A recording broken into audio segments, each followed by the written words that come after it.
ঢাকার রাস্তায় ঘন্টার পর ঘন্টা যানজটে আটকে থাকার দিন কি তাহলে এবার ফুরাতে চলেছে? রাজধানীর যাতায়াতকে আরও দ্রুত ও আধুনিক করতে 2045 সাল পর্যন্ত দীর্ঘমেয়াদী পরিবহন মহাপরিকল্পনা প্রকাশ করেছে ডিটিসিএ। জানা গেছে 2026 থেকে 2045 সালের কৌশলগত পরিবহন পরিকল্পনায় রয়েছে 8টি মেট্রো রেল লাইন, 2টি বিআরটি লাইন, 6টি এক্সপ্রেসওয়ে, 3টি রিং রোড, 8টি রেডিয়াল সড়ক এবং 21টি মাল্টিমোডাল ট্রান্সপোর্ট হাব নির্মাণের প্রস্তাব।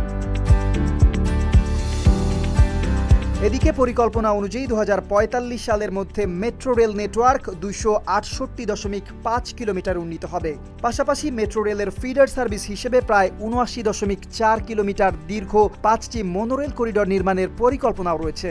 AKS অর্জন করল গিনেস ওয়ার্ল্ড রেকর্ডস।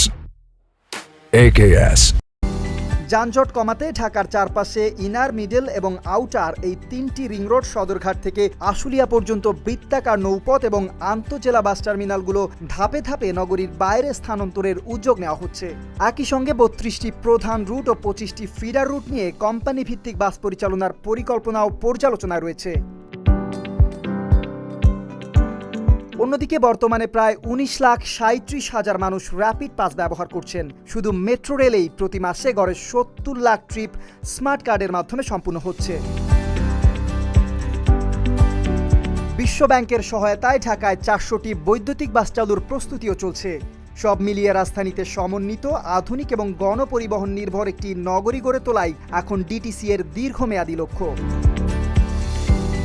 কামরান তুষার, ডেস্ক রিপোর্ট, ঢাকা পোস্ট।